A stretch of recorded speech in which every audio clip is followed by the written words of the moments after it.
Hey guys, welcome back to The Frequency. This video is expanding on part 1, the purpose of being, or the purpose of existence and holistic ascension. A lot of people dropped phenomenal comments and additions, and I appreciate all of you immensely. And someone even dropped like more controversial or contradicting viewpoint that got me thinking. And then all the thoughts came, the more downloads came. And I need to expand the perspectives on transmutation, on this essence here. But furthermore, like I would like the style of like doing videos and you guys dropping like your thoughts or maybe like a perspective that is differing, so that, because that just kind of inspires the next video, and then we can basically create one stream of information, one expansion of knowledge around a unifying theme that aligns with light further, because knowledge is unified. The self, the mind, the body, the spirit are all unified. Hell, why can't we have the videos unified too? As above, so below. So, yeah, anyway, I just appreciate all the comments and support. So keep that up. Anyway, let's get into transmutation. So,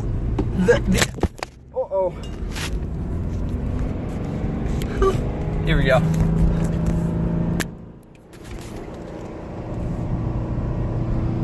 So the essence of being, sorry.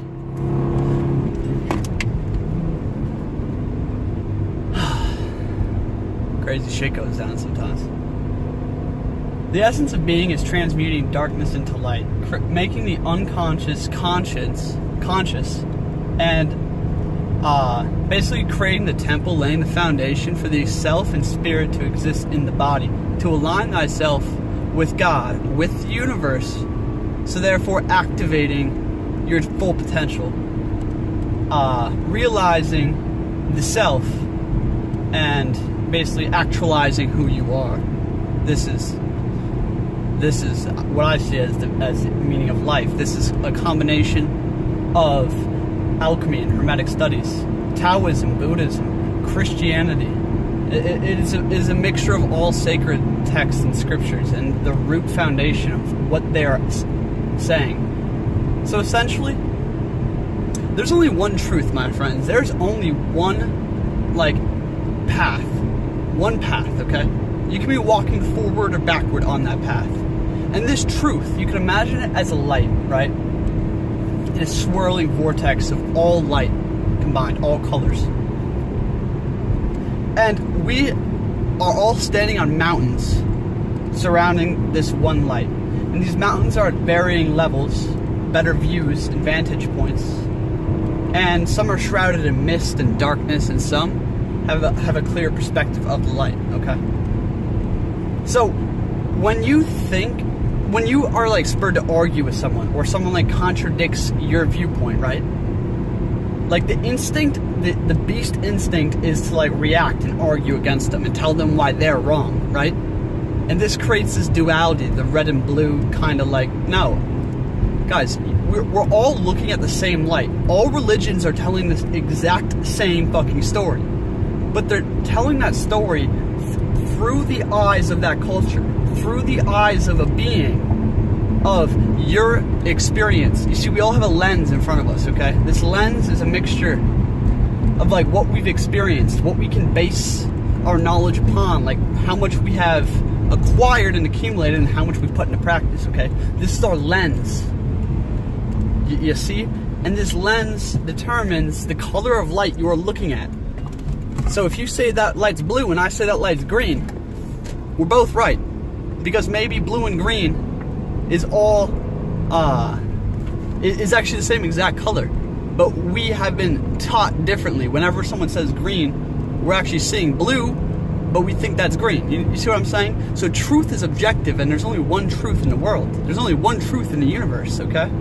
This truth is enormous, and you can go into many different aspects and components. It's a damn palace within a palace. It's a mirage within a mirage, and this is truth.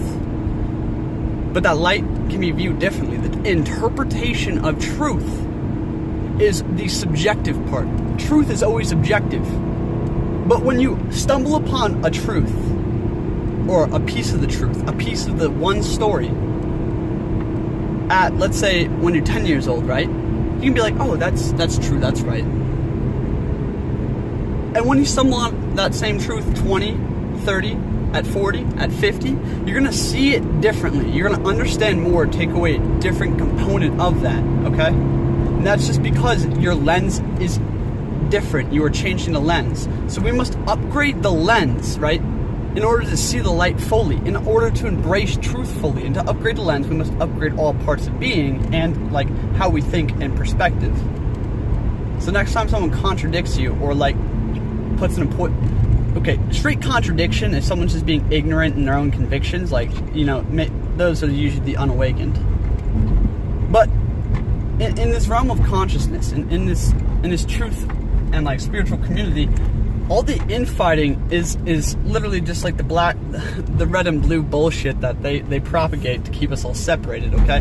We're all seeing and talking about the same shit, seeing differently, okay? It's the same ideas. And it's very key that we all embrace this and understand this. So next time someone like rejects us or contradicts what we're saying, realize that that's an opportunity for growth for both of you, and you're actually both agreeing at the same time. You're not actually disagreeing. Okay, moving on. Transmutation of darkness into light. An opposing viewpoint on this is that darkness and light is in fact one, because all is one. And sacred geometry and the essence of life, the universe, God, is omnipotent. It goes through all things. Shit is beautiful. So is a magnificent flower, and a bee, and a pile of complete dung. You know what I'm saying? you see what I mean here? It's all one. So why the fuck transmute anything? Why are we moving towards light? Who cares, right? Anyways, how can you become one with light, meaning therefore you have no more darkness? And like this whole kind of like conversation. And this is true, okay? It's true. All is made of one. All is energy, right? That particle, that essence, is vibrating at different speeds, disharmonious or harmonious, okay? But what I'm saying here, I'm just going to ground this right back down into the physical, into the practical, and we're going to talk about this new age kind of deception, is that, yo, there's a right and a wrong. It's intrinsic, it's inherent, it's instinctual. When a child knows, when a child, like someone who's never had social conditioning yet, like sees a little girl crying the same age, he wants to go console her, okay? Like we know instinctually, deep down, we know what's right and wrong, right? Actually, right now you know what's right and wrong. It's just your level of self-deception, right? So you can just do like psychopathic things for this world. So moving to the right is righteous, okay? To be righteous makes you feel good. Not only that, but like it makes everything around you more harmonious, more loving, more peaceful, okay? I would rather live in peace, harmony, bliss and beauty, and abundance than scarcity, death, decay, infighting, and toxicity.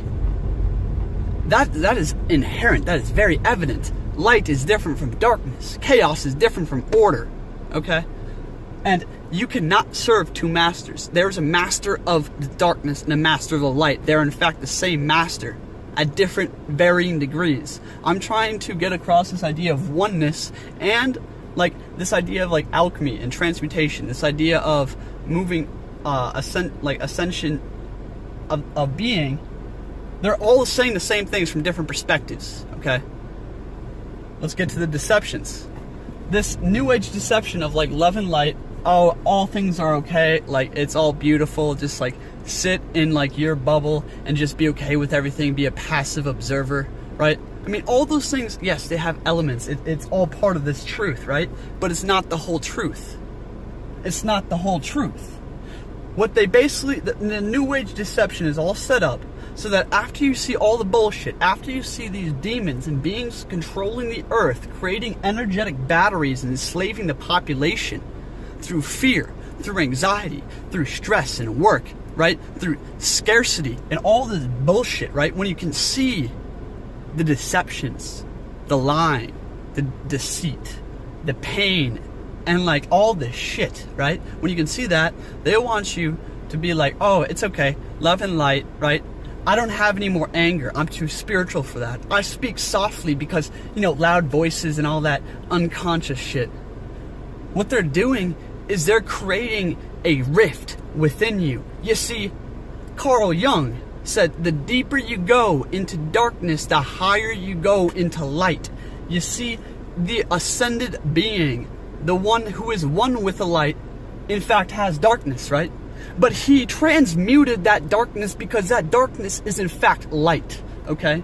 But you cannot raise your light, you cannot increase your light without becoming aware of the darkness, without making the unconscious conscious, without allowing yourself to be crooked so you can become straight. You must embrace darkness. You must see darkness within you. You must see your shadow and embrace it as part of you, because we all have darkness in us. We all have these things that we don't like, right? And if we always avoid those because you're saying, oh, I'm becoming one with the light, right? Oh, I want to be happy at all times, okay? So anytime I feel sad, I'm just going to turn on happy music and avoid it, right? Because you are judging something to be good or bad, but there is no good or bad because all is one. Darkness is in fact light, but if you avoid it, it festers. To transmute anything into light or into whatever the fuck you want to, you must embrace it first. You must feel it fully. You must embrace it as part of yourself. This is like in Buddhism. To overcome suffering is the act of dispelling desire. The act of replacing, just literally releasing desire. But if you desire to stop desiring, you put yourself in a double bind, my friends. So how do you do this? There's a huge issue. Go watch Alan Watts talk about this shit. And to release desire, okay, it is in fact to allow yourself to be. Accept that part of you. See it fully. Embrace it. This is getting into perception. We must perceive all, the darkness and the light. When you're feeling sad, allow yourself to feel sad. Allow that emotion to move through you and you release it. Okay? So this is like getting into basically, I just want to wrap up this video because it's going on for a little while and we can expand this further. Please drop any questions. But essentially, at the root, at your source, you have to be serving one master.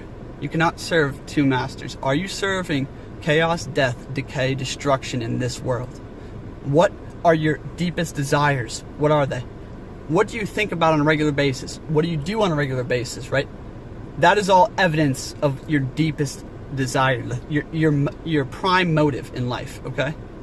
Align your prime motive with the light, right? And then stand between worlds with 1 foot in the darkness, 1 foot in the light, channeling both, and you are a superpower. Go watch Doctor Strange. It's the theme of the movie, channeling both the darkness and the light, right? But residing just to the right of the darkness. Right?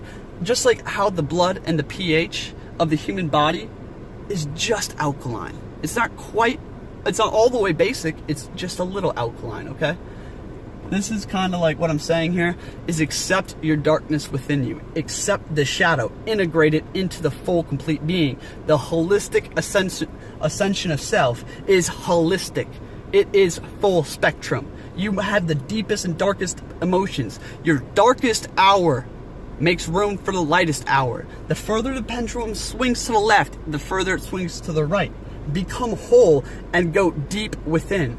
Right? Uncover the darkness, uncover more darkness, and know that the more darkness you discover within you, that is room for the more light.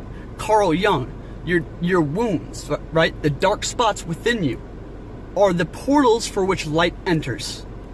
This is the transmutation of darkness into light, the holistic ascension of being, mind, body, everything, okay?